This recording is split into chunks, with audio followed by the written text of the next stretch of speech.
CMMS Radio talks about all things CMMS, computerized maintenance management software, focused on maintenance management.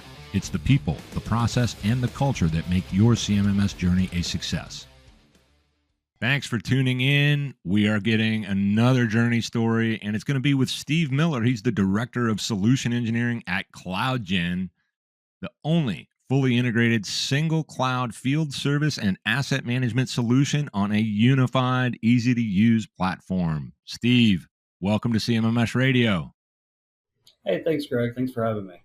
Yeah, we've been trying to put this together for a while. We had a few different delays. I know part of that was on my side, so thanks for being patient with me and getting on here. And I started off with talking about journey stories, and we love journey stories and backgrounds on CMMS Radio because it gives people context about who you are, where you've been, and what you're really trying to do in the world. So first, tell us about your journey, and you can go back as far as you want, and how you got into this space. So kind of your maintenance background, how you got working on CloudGin, et cetera.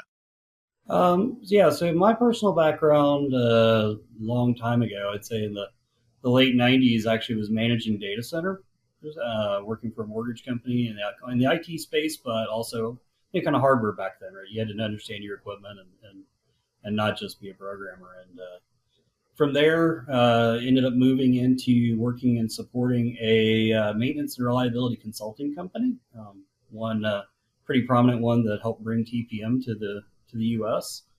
and worked for them for about 16 years. And it was interesting when I first started working with them is where I realized that what we do in data centers and IT and what manufacturers are trying to do in process chemical plants and others, that we all do the same thing. We just use different terms, right? So an RCA is a post-mortem, and what we have is in predictive maintenance and IT systems and hardware is very much what is the end goal dream of most manufacturing plants, right?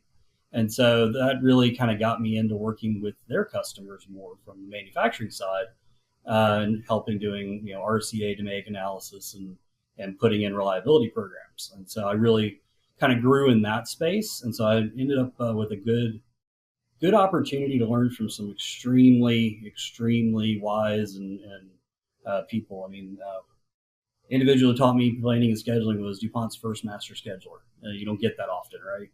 So that opportunity, I worked for them for 16 years. Ended up managing their information services vertical, helping implement SAP and other client systems that customers they had.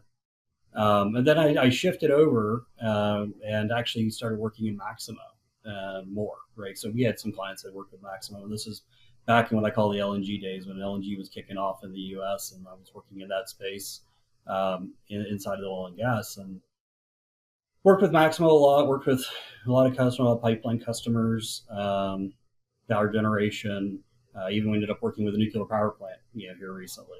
And, one of the things that really for me is, a CMMS, or any enterprise asset management system, they're all tools, right? And ultimately, they've gotten to the point where I wouldn't say a lot of them, pretty much all of them can do similar things, right? They all can have assets, they can all have work orders, they can all have, reports and information. It's just how easy and how difficult is it to make it work? And then how easy is it to really actually use, right? And I think, that's one of those things that, out of the big ones, you've got SAP, you've got Infor, Hexagon, Maximo, they're great for business software, but when it comes down to the guy in the field, there's so many of them where they still print the package out because the paper's easier, right? And when I was looking for a change, I probably spent 6 months back and forth with CloudGin, just learning their platform before I came to work for them to make sure that, I can solve my customers' problems with this, right? And what got me was the passion of the people, right? So it's not a new product, it's just new in growth. And so, but the mobile native platform, you can see the usability intent, right? And it's really, I love it for that reason, right? A little bit of background on CloudGin. I've been there for about a little over a year now. As a company, the background is, they started in 2010, long before I got here. first customer was a large water utility. And they started out with software developers who knew how to write software, right? Knew how to help businesses in that sense, sitting in trucks with technicians doing field calls because they needed to understand what these guys were doing, how they were doing it, what information did they need in the field, what books were they pulling out, and drawings were they unrolling and calling into dispatch to get information and hunting down, and then how could they actually make that more effective, right? And then being able to use it, being able to design the interface so that guys with big hands and working trucks in the field can actually tap them. Some interfaces look beautiful, but if it's so small, you hit two buttons, that doesn't do you any good, right? Yeah. So that's really carried forward, and they grew from there, and they grew a lot in the water utility space, and then focusing on the field service user, right? The actual technician out doing the call, working with the customers. And then they saw the opportunity to spread more into the, I want to say, non-field service with the more vertical asset management space, right? So if you think about, most of your utility field workers are dealing with what we consider linear assets, right? Your pipes in the ground, your lines in the ground, lines overhead, customer connection points, things of that nature. They really wanted to start, providing a more of a solution to not just the customers as a business, but to the field user. Because one of the things that's unique that's happening right now in the utility space is, and they're pretty much all over actually, we're seeing this change in the makeup of people, right, that work. We're having attrition, people are retiring. We're not getting quite as many skilled technicians coming in, right? We're having to develop them on there. But then there's also the shift to things like AMI technologies, where automatic meter reads, where some of those systems nowadays actually can control on and off for the valves and the meters and the connection points, where you don't need to send a field tech out, right? We've got one customer who, they run a small city with a grand total of 3 technicians because all they do is they service the assets that are the infrastructure now, right? But they only have 3 field technicians? They have 3 field technicians that do customer facing, like installs or dealing with those people, like change outs, because all of the existing infrastructure is done by ops, right? Ops in the control center can handle it. So this great automation side that's helped them not have to hunt for new labor, right? But at the same time, those individuals that were there, now what they've done is they've shifted and they're supporting infrastructure, right? So instead of doing field, customer interaction stuff, they're dealing with the maintaining that infrastructure. And so they needed a system that could handle that infrastructure, right? Manage those assets, manage the configurations, manage their life cycle, to be able to understand what the useful life curves are and planning. And so that's really where, as a platform, CloudGin's been growing for the past several years, and doing in my mind, doing a fantastic job in it. I think it's one of the things that really sets us apart is the constant development. Yeah, I think, and what I'm curious about as you're telling this story, and I'm thinking about just specifically, with the technicians only being 3, covering an entire city, even if it's a small city, when technology like this is brought in, I think to have true success, when we think of maybe maintenance maturity, that organizations need to be ready for this type of technology. They need to really have their frontline workforce, the doers, part of that process before they go and get the technology. So when someone brings this technology in, your specific technology, is it typical that they're a bit more advanced on their maintenance maturity journey? Actually, not really. I mean, you do have some where you'll have pockets of that and they know exactly what they want and they'll come in and they're usually, so the ones that are more mature, I'm going to take a step back. In my past lives in the pure consulting realm, right? You always have a customer that says, "Hey, can you show us or help us benchmark with the best of the best?" And I look at them and say, I can, but they're not going to be customers of mine. And I say that because by the time an organization gets to being truly the best of the best, they don't have outside consultants in there, right? So I'm going to use DuPont as historical, right? They are for the longest time were the best of the best in the chemical and maintenance. A.T. Kearney's study on them, right, set the benchmark for maintenance for years that people compared against. They had DPS inside their internal consulting company, right? And so they didn't bring in outside people in, but people cycle through them. So we do get some customers that are absolutely that advanced where they know exactly what they want. They know their processes, they know their people. And you know what? When we go in there, at that time, it's really just a technical exercise for us because we're just taking their process and saying, yep, makes sense. This is how you do it. Show them how to do it. And those implementations just kind of fly off, right? I mean, we can do them in like 3 months, right? And we literally have a case story out there. We did that with one. But most of them come in and it's like, hey, we need a platform. We know we need to do this. But so many of them are at that basis of just, okay, well, let's talk taxonomy. Like, what do you have as assets? What do you consider an asset? I'll tell you what I'm used to being assets in your field. But what's unique about you? Because everybody does the same thing. They just do it different. Right. Right. And so what I consider a maintainable asset, what you consider a maintainable asset is going to differ even inside the same specific industry. Yes. Because our world is slightly different, right? And so we work with a lot of organizations where that's kind of their base, right? They have an old legacy system. They've had it for a long time.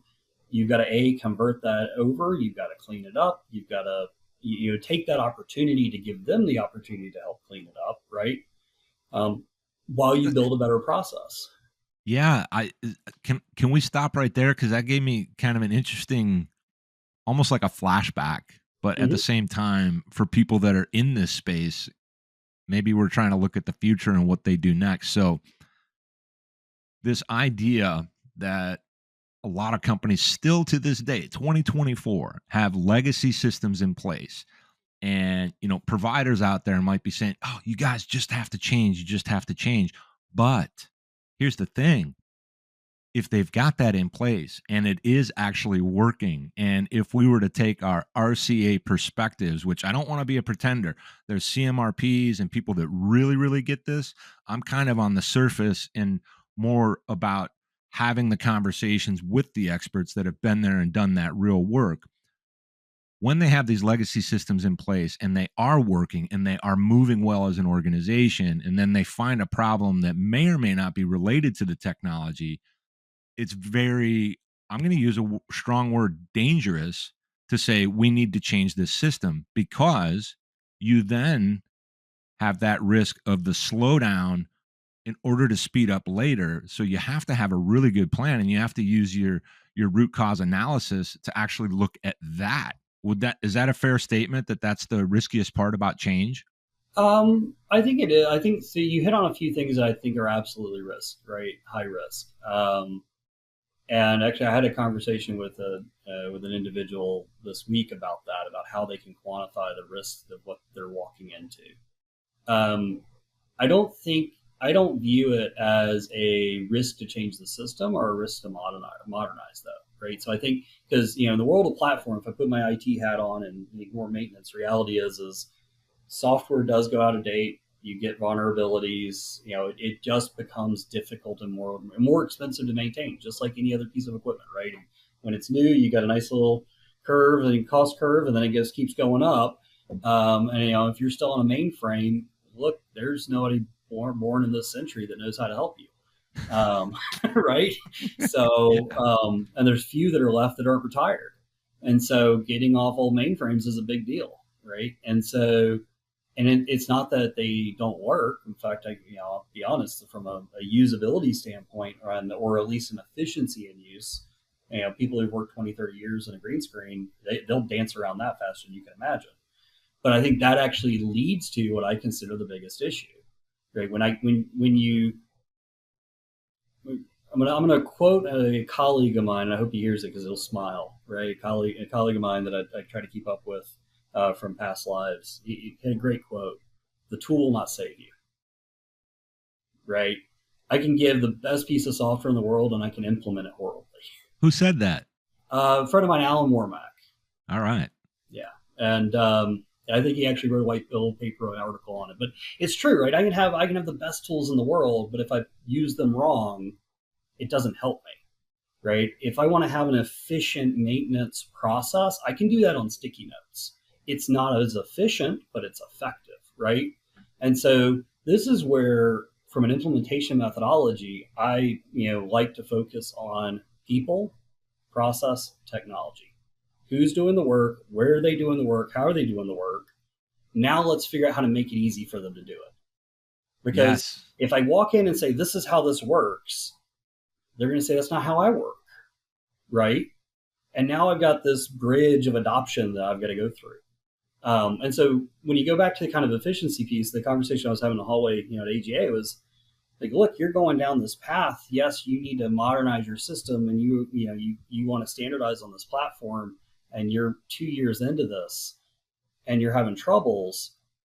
My real question is and that's normal. But what really kept me off when it was like when he said, the guys in the field, they know how to do the work, but now it's taking them 30 minutes to an hour a day to do the paperwork, do this in the system. And I'm like, well, there's your quantification, because ultimately, and again, this is how I like to measure cost impacts, right? When you're doing systems like this, ultimately, the frontline worker is the one who adds value in an organization from getting the work done and producing product, producing capacity.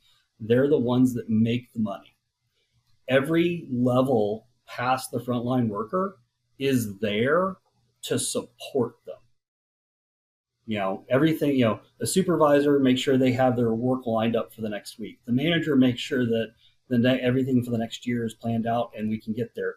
Your CEOs are looking visionary and they're looking for new markets. They're looking also the frontline worker can make that happen, right? So anytime that we do something that impacts how they interact or how they do something during their day, we need to make it easier.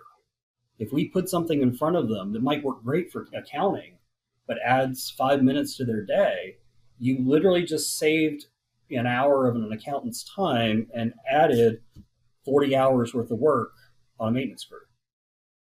This is one of those central themes that it touches everything you just said, touches so many areas of what I think we're all passionate about, whether it's someone who's listening to the podcast, someone who's coming on the podcast, and all the stuff we do when we're not on podcasts, where we're talking to people about all of these things throughout maintenance and reliability. It's all about availability. What are the techniques and the processes? And you said something that I think is incredibly important, and I think we should be talking about this forever, the next 20 years and beyond, and that is people, process, and technology. With the people, whether it is the frontline workforce or the people that support the frontline workforce, because I agree with you that their only job in life when it comes to those roles is to enable, empower. It kind of like, leadership 101. What can I get you that will help you? Yep. It's really that simple. So when your people and your frontline workforce are met with technology that they can use, that makes sense to how they work, because they all want to do really great work. There's an occasional bad actor. It is what it is. Ultimately, these people want to do great work. They love this kind of work. They actually have a deep passion for it. If you give them technologies that are going to get in the way and disrupt that, that's going to cause a lot of problems, and you're not going to get the inputs that you need. Process is where you're trying to have a kind of, maybe at first, a hyper awareness of what that process is and how it meets with everyone. But then it starts to self automate. And then you get closer to that opportunity for continual process improvement. No? So I think it's a little bit bigger than that in my mind. Okay. Right? So I mean, the guy in the field, you're dead on. They know how to do their job, right? And they want to do their job, and they're going to do their job. Let's just stop there. They're going to do the work. They do. If I put a tool in front of them and say, hey, I'm from corporate and I need you to do this, and it does not help them and it's difficult to use, it's probably not going to be used. And that's usually, if you look back at studies of failed implementations, everybody still talks about adoption.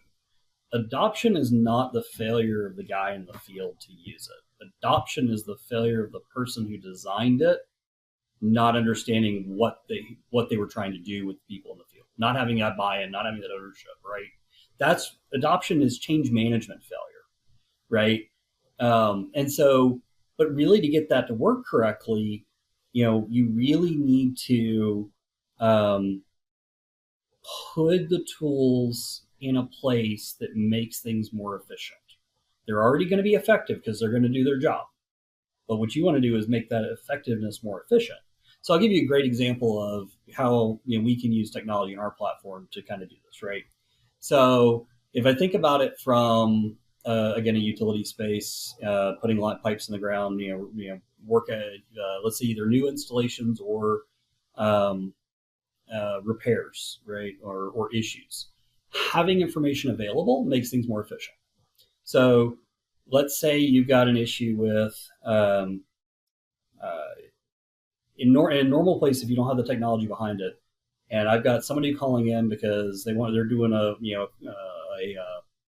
call before you clear type situation where sewer lines backed up and they call the natural gas company to make sure there's no work in the area because they don't want to damage pipe or run an auger. You're calling into a customer service person. That customer service person has to somehow go look and see was there work in that space and go look at work histories, things of that nature. And the reality is when the guy went out and did the job, put a new pipe in the ground, right, for the natural gas company, he put it in the ground, he filled out a sheet of paper. That's how they usually work nowadays. And that ended up in a work packet, and eventually you'll get to a GIS guy's desk, and they'll get through it. And typical backlogs around 30 days. That's what most to get those maps updated. And then that's just updating them there. And if you happen to be a place where they're still on paper maps, they're printing them off and redistributing them, right?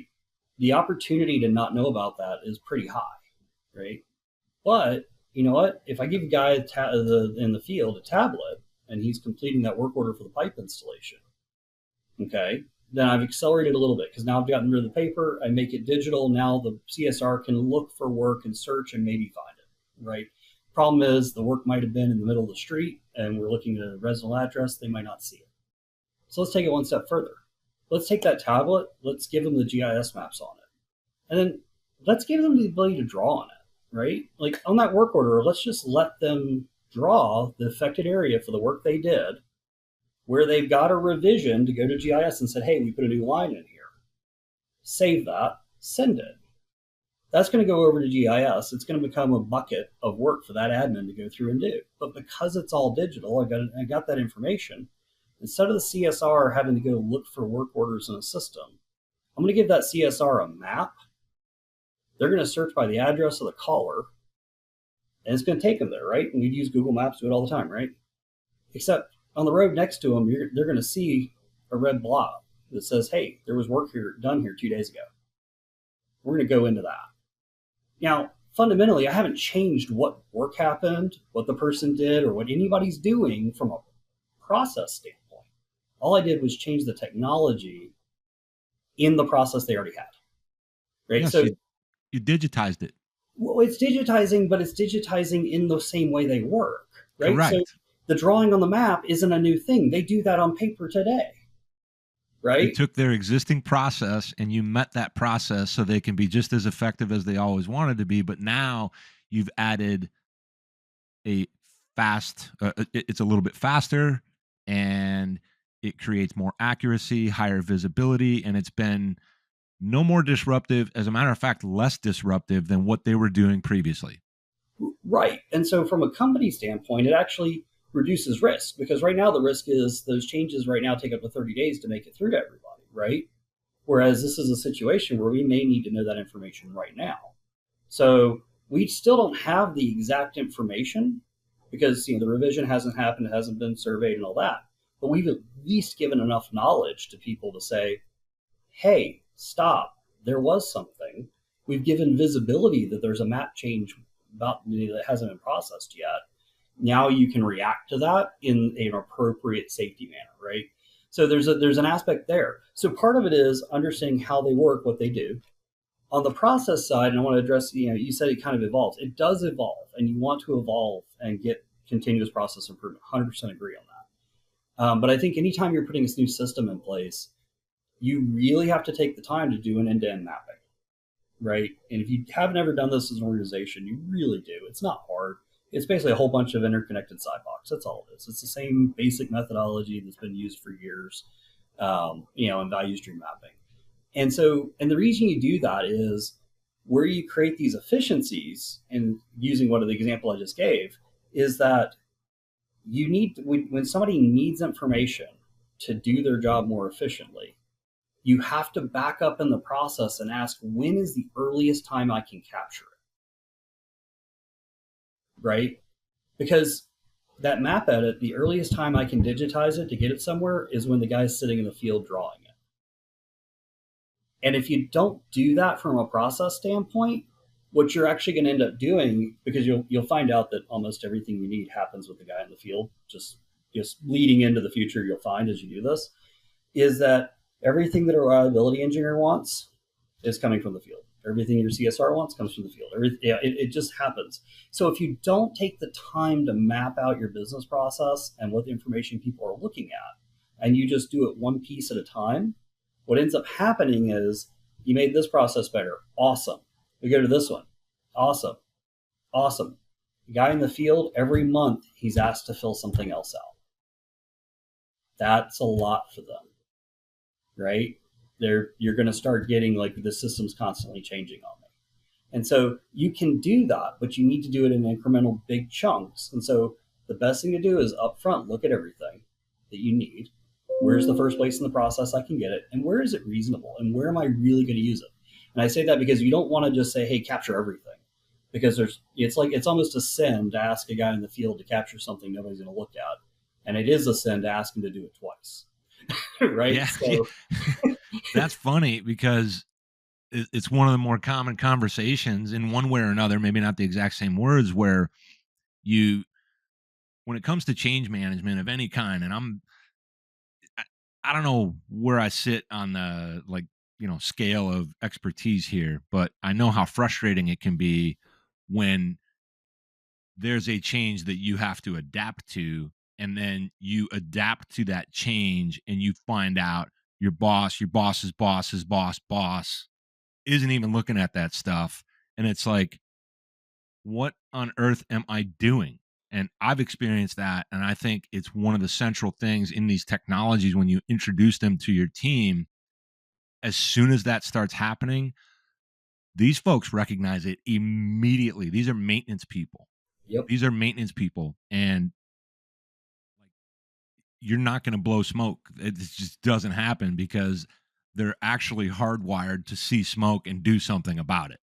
Oh yeah. It's crazy when we see leadership teams making these what we think would be appropriate changes without meeting the team in a way that allows them to be a part of it and buy in and meet that process, and only to find out, oh, we got a CMMS or whatever it is, we've implemented it now, and then they start kind of going off and doing what they were always doing, and then your boss calls you and says, hey, you know that thing and this thing and that thing, and you're sitting there going, I put all that in the system.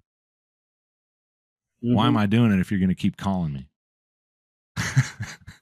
You're dead on. I think it's almost akin to, asking them to get something that they're not going to use. A, it frustrates them, right? And then B, you're actually just wasting money as an organization, right? As much as I want to say it's awesome to have all the nameplate data into a system, reality is there's probably 3 or 4 key things on any piece of equipment that anybody actually cares about. And a photo probably satisfies for 80 or 90% of usage unless you've got a large population you're doing a large analysis on. But ultimately, a photo suffices for a planner being able to look at it remotely. We have information, things like that. It's almost when you made the comment about they make the change and people not looking at it. I was taught when I was pure consulting 2 lifetimes ago. You never walk into a meeting, especially with a steering team or executives, unless you know what the answers are. And what does that mean? It means that if you're going to go give a presentation or make a suggestion, you have met with anybody and everybody who's a decision maker in that room ahead of time. Make sure that they have seen it, they've got their input, you've addressed their concerns. And really all the meeting is consensus that they all agreed, right? And to just carry that. We do that a lot going up the chain. people spend a lot of time focusing, making sure the decisions go up the chain. Really should go the other way sometimes, especially in this. Like if I'm going through and I'm changing not how my business works, how the field works. When I roll it out, everybody who's getting it should have already known what they're getting, right? But a lot of implementations fail, again, back to change management, because they don't look at the person first, right? They don't look and say, hey, let's bring these people in. And, it's not to bring you in and test, can you do your job? It's like, does this actually help you do your job? How do you phrase that question, right? Can you do your job? I can always do my job, right? But does this actually make your job better? That's the big part, because if you're not making your job better, then we're spending a lot of money for nothing. Right? No system is cheap to put in. It isn't. You got licensing costs, you got implementation costs, you got ongoing maintenance costs. These systems are supposed to make your business more efficient, right? And be able to do it. And there is back end, money reasons. But ultimately it's to make the guys more efficient in the field. You're going to make more money making them more efficient than you are going to doing the reliability analysis sometimes to find the one vendor that happens to have bad product. You still need to do that. It's not, it's still there, but ultimately it's saving 5 minutes in the field is worth more.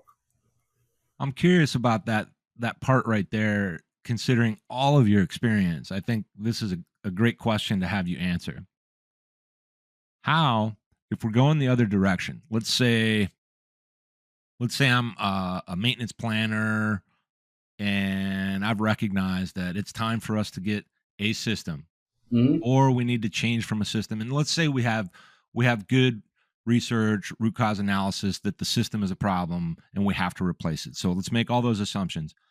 How do those individuals convey to leadership in a way that connects it to the business? How do they make their case and get the support to go and spend this money that's actually going to make us money? So the not easy but most the most accurate way is a time study, right? Just if you say and looking at it from a few different places, right? So one would be, how much time am I spending getting things into the system we have now and getting things out of the system right now, like just that right there, and versus on the market, what could it be? Right now, there's a little bit of subjective there until you actually use other systems. But if you've got an old failing system where the system's crashing constantly, I had one customer we're talking with right now. They manage their schedules. Like they'll schedule multi-day jobs, and when it gets scheduled in shift blocks. But if they want to move that job from this week to next, they literally have to go drag the shift schedule assignment per person per crew for each day over to the next week. They can't just move the job as one. Oh man, that's hard. I don't want to be that person in that job, right? Like, that's a whole person worth of time that you could save, right? If another client that we're currently working with to upgrade, they their system was, it works fine as long as you don't open too many objects, right? So if you're actually a power user, then you're limited on what you can do before the system crashes. You get to start over. So there's some of that you could do. The other piece of it where you're really going to find more, and this is any system, and this is any what I consider an ERP, a little more than just a CMMS, right? But it's been the same story for 20 years, is when you start integrating procurement and warehousing, materials and services, just think about the time if you actually had a kitting process in place that was functioning, staging process. How much time are you going to save if the guy's not waiting at the counter or hunting for a part, right? If we actually have good systems with the service contract with outside contractors, and we have a scheduling process in place, and before the technician's not the one dealing with the outside contractor, rather it's on the schedule, he's going to be here at 2:00 to come work on this, right? If I can focal point all the service contracts and outside contractors onto a scheduler supervisor, right, they can coordinate a lot more effective than spreading it across 4 or 5 technicians or teams. Yeah. So there's little bits there. So really, it comes back to like, how much still time do I have? Right? How much time am I waiting? How much time am I hunting? Now, flipping it over is rework, right? Anytime I've got rework or anytime I've got reoccurring defects, if your system's not helping you quickly identify those so you can do your RCAs and defect elimination, I would count those eliminations as something a new platform can do. Not so much that your existing platform doesn't do it, but the exercise of replacing the platform should implement a process that does. Does that make sense? It does. And I think it highlights something I talk about a lot. So in some cases, for many, many years, when people are early on this journey and they don't have anything in place, I've always thought it's okay to just start, but you have to keep things in mind about your future and when you outgrow a platform that you get, just to simply digitize. I need something that tells me how many assets I have, where I have them, hit the big rocks, the really important critical stuff and all that. But what you're talking about is what it really takes to do it right for your organization and more so for your team. And I think that's the central thing that prevents overall success, is that we have to slow down, do that appropriate time study as you've described it, which is a perfect walkthrough on ways people can actually do their self-investigation and then start to build and create that case for those business opportunities, because that's what we're really after. We want to eliminate waste. You're talking about the concept of full kitting, which I think can be adapted to everything. I think the concepts of maintenance and reliability best practices can be adopted to just about anything if you're paying attention. In other words, keep it simple, stupid. Don't Mm-hmm. overcomplicate it. That's one of the other things that happens.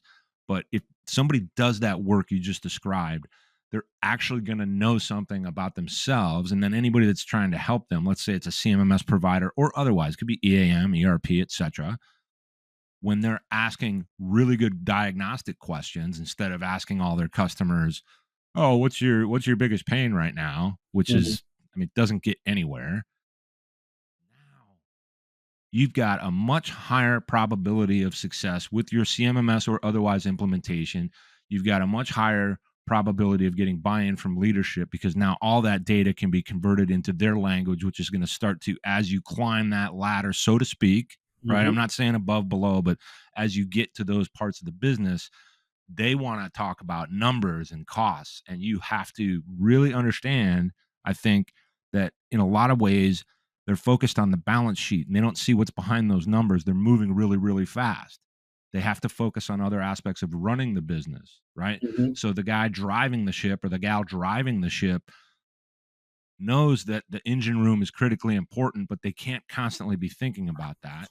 And that's why we have to build such strong cases and get it into their language that, hey, we've discovered we have an opportunity to recover $3 million in loss, and it's going to cost us $300,000. What do you think? CFOs are going to say, no brainer.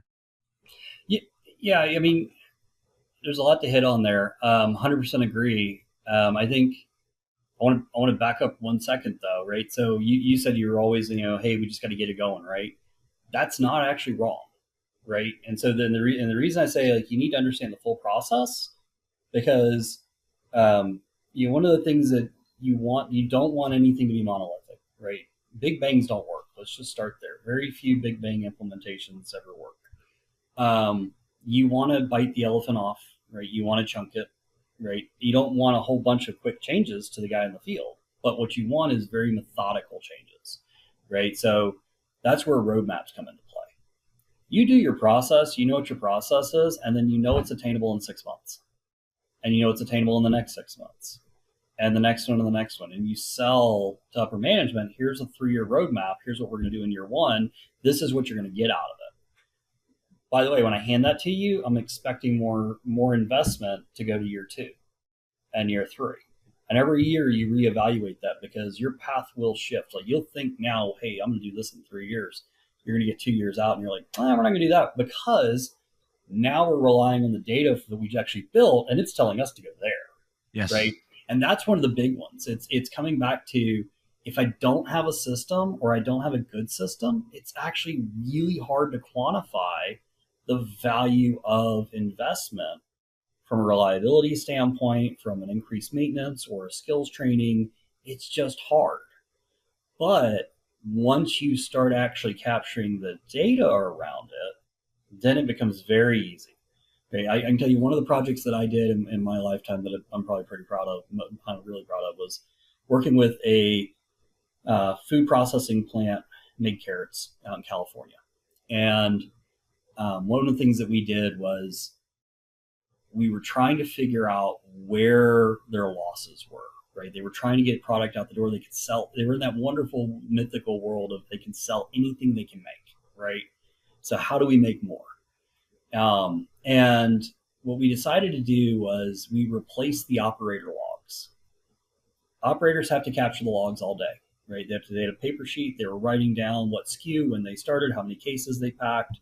And they were keeping nice methodical logs of every time they had a jam, every time they did, the sleever, jammed or ran out and refilled and so on and so forth. And all this wonderful data, every shift, every technique, but it's just too monolithic for anybody to run through. So what we did was we wrote them a quick piece of software to capture the log, but we did it in a way that was easy for them to do, right? So instead of spending, months trying to standardize failure mechanism codes, we let them free type it in and gave them a drop down of known good ones. So if they saw one that's like, that's appropriate, I'll click it. But if they didn't know, they could still write it, because the last thing I want to do is stop them from being able to give me information.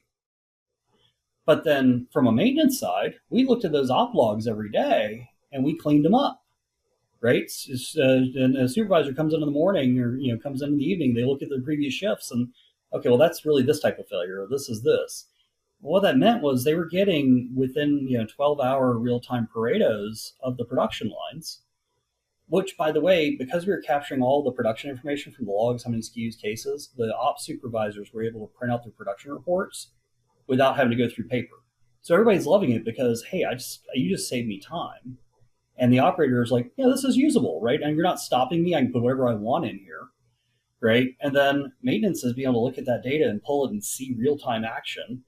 And, within a year, we kind of expanded to different sections of the plants. And the reality is they had real-time OEE and TAL across their facility with real-time Paretos of what types of blockage was happening and when they started. I still remember one time they had a line that just was running fine. Their rates were great. Since we were capturing production rates, we actually were able to model what their maximum rates were for the OE count just based on their own data. And then, they had one that the line just tanked out of nowhere, just constant jams, constant issues, and it was all in the Tetra Pak printers.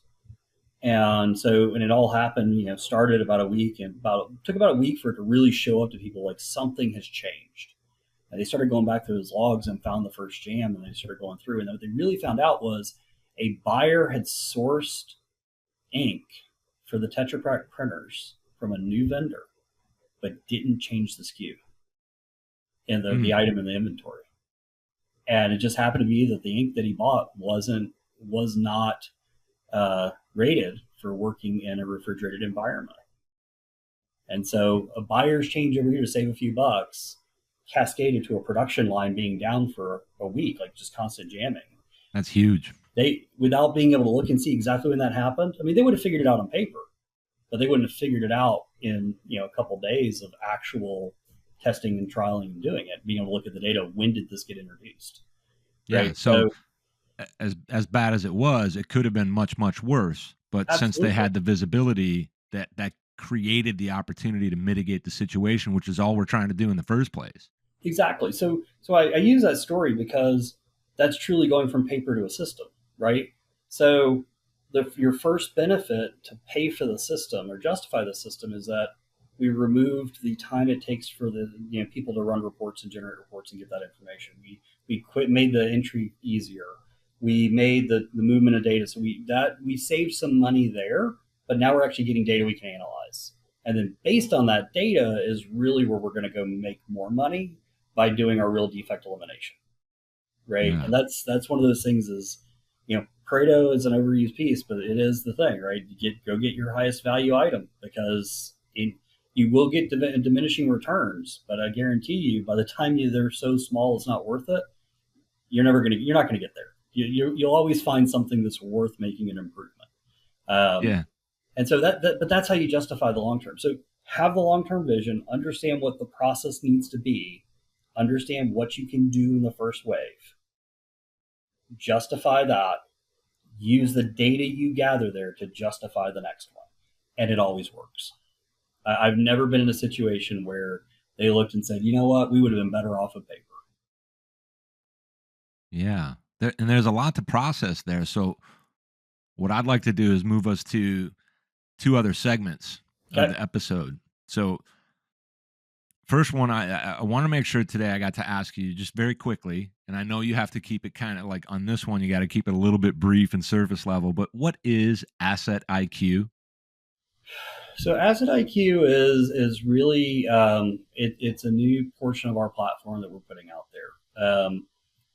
We our platform, we are a SaaS platform, which honestly gives us the ability to do a lot of really cool stuff in that we're not bound to a 3 to 5 year software release cycle like most are, right? So we have uh, three major upgrades a year, right? And everybody gets those upgrades as we come along, as we update the platform.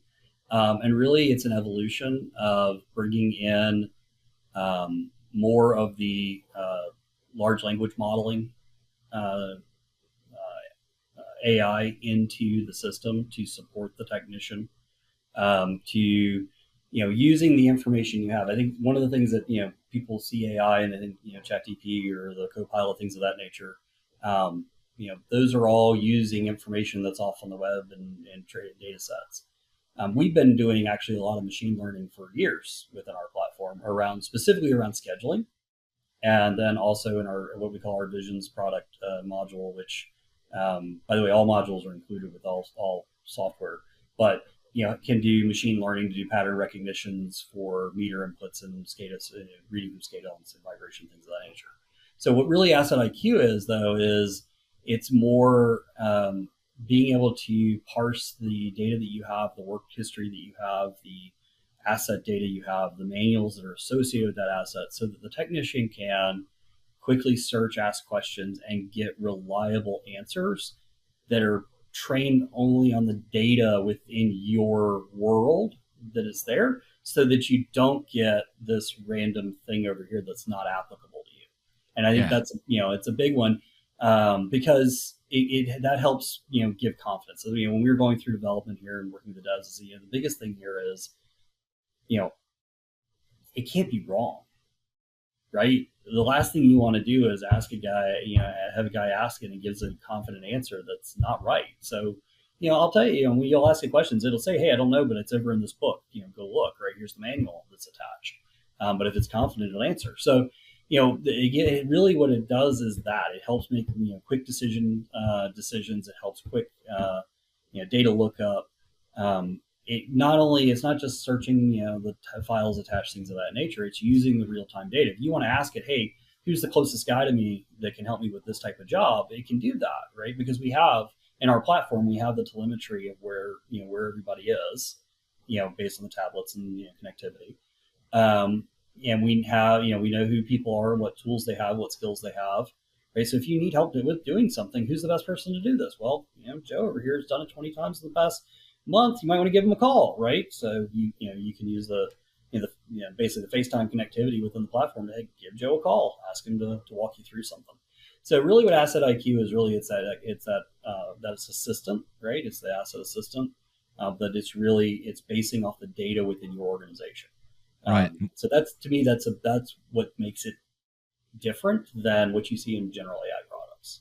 Yeah, and that's what I was really after, because I'm always passionate about specificity, and I want to get that kind of specific answer so that people understand why should they be looking at something like that. So now I want to move you to the fun question segment of CMMS Radio. This is something that every first time guest has to suffer through.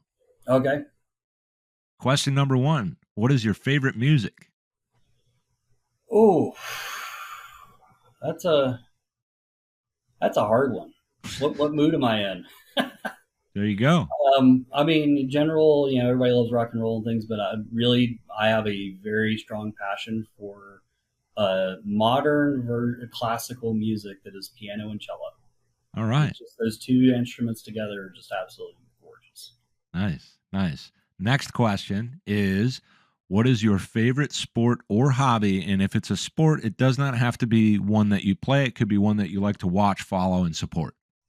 So, not a traditional sport, absolutely my hobby and something I do. So, motor racing, motorsports. So I am a 27-year member of the SCCA, Sports Car Club of America.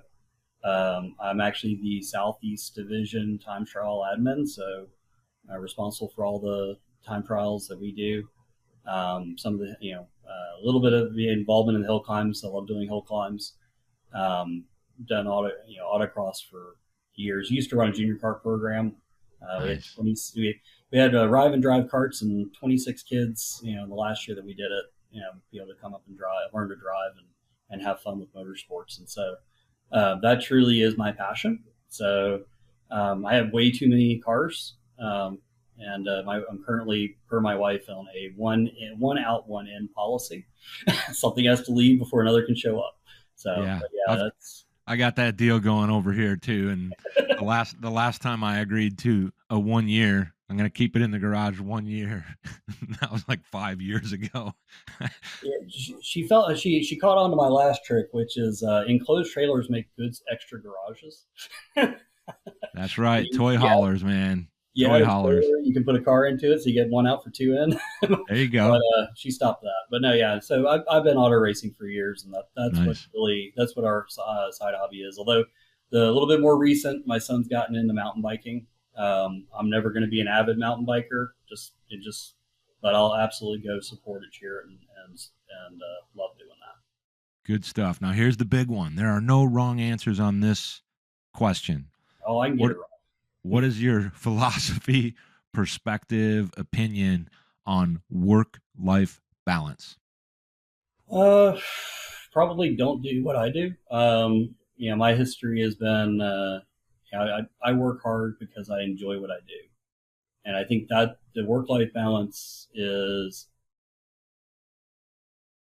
if you enjoy what you do, you don't really work, if it makes sense. I'm going to quote another friend of mine that was actually a good mentor of mine for many years.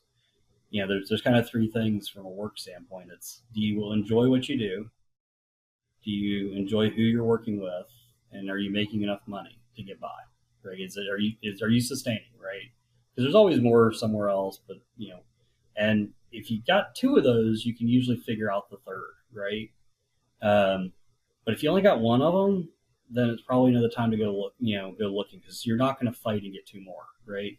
But from a work-life balance standpoint, it's just making sure that you're prioritizing yourself right? If you've got family, prioritize it. Make time, block it out. But most importantly, enjoy what you do and who you work with. And if you do that, it's worth it. I like that. I like that a lot. So everyone, you can learn about CloudGin if you go to www.cloudgin.com. That's KLOUDGIN.com. And you can find Steve Miller on LinkedIn if you want to start your own conversation. Steve, I want to thank you for being here finally on CMMS Radio. Happy to be here. Thank you for being patient, and looking forward to potentially coming back next time. Absolutely. I like that idea. Did you find this episode helpful? Please send us some feedback, suggest a topic, or ask a question. Reach out to CMMS Radio if you need a co-pilot on your CMMS project. Visit CMMSradio.com and use the What's on Your Mind link. Thank you for tuning in to CMMS Radio, your resource for all things CMMS, from selection to implementation, to help you make better choices, learn from industry experts, and have a successful CMMS journey.